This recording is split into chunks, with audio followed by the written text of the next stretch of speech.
अस्सलाम वालेकुम वरहमतुल्लाहि वबरकातुहू जी। बहुत शुक्रिया जी दोस्त है बाप का कि आप वीडियोस को लाइक करते हैं, पसंद करते हैं। आज हमारे एक दोस्त हैं, इंडिया से बिलोंग करते हैं और बेसिकली तो वो बिल्कुल 100% उर्दू स्पीकर हैं। लेकिन उन्होंने बोला कि अगर आप कुछ पंजाबी के लफ्ज़ लिख के दे दें, क्योंकि ये मेरी लिखी हुई तो नहीं है, किसी की लिखी हुई है, तो वो पढ़ना चाहते हैं आपके लिए। उम्मीद है कि इंशाल्लाह आपको पसंद आएगी। जी नातक भाई, बिस्मिल्लाह करें। ठीक है, शुरू कर लें, मुश्किल नहीं है। ये लगा यहाँ पे। लगा लें, मुश्किल नहीं है। अस्सलाम वालेकुम। जिन्हां करां विच मां नहीं होंदी,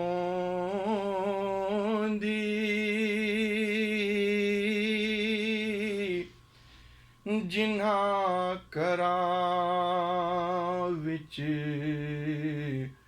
मां नहीं होंदी,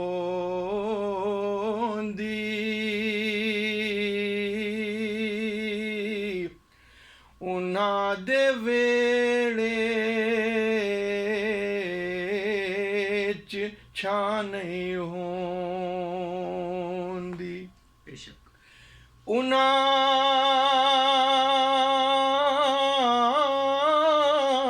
दे वेड़े च छां नहीं होंदी। पुत्तर भावें जान भी मंगण, पुत्तर भावें जान भी मंगण, मावां कोलों नां नहीं होंदी। मावां कोलों नहीं होंदी। जेकर मावां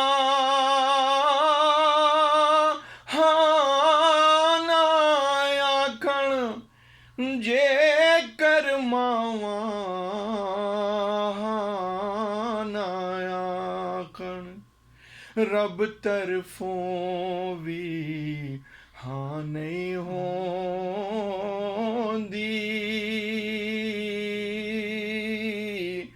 उन्हां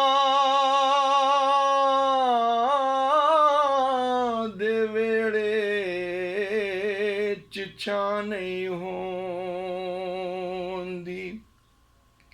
तेरे अगे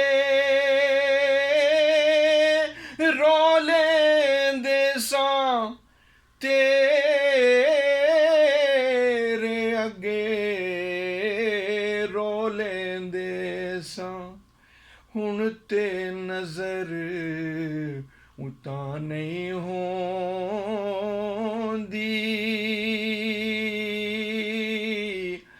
हुण ते नजर उतां नहीं होंदी। टुर गई देस तो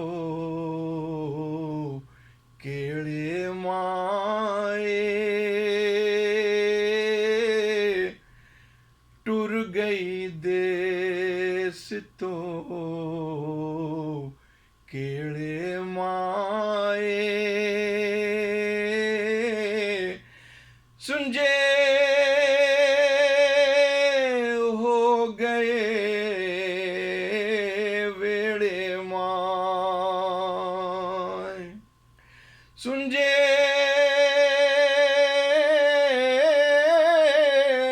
हो गए वेड़े माए। पज गई लस्सी वाली चाटी, पज गई लस्सी वाली चाटी, खुर गए मक्खन पेड़े माए, खुर गए मक्खण पेड़े माए मुड़ना लबा मिठा पानी मुड़ना लबा मिठा पानी लखां खूने नेड़े माए लखां खूने नेड़े माए चुप जई लग गई सारे करनू चुप जई लग गई सारे करनू कौन कहानी छेड़े माए कौन कहानी छेड़े माए बलदा सूरज सरदे उत्ते बलदा सूरज सरदे उत्ते जद दी तू नहीं नेड़े माए सुंजे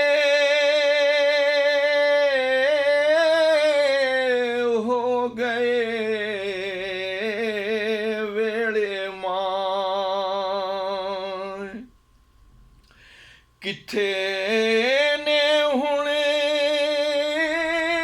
तेरियां होंदियां किथे ने हुण तेरियां होंदियां दम परदेसन जेड़े माए दम परदेसन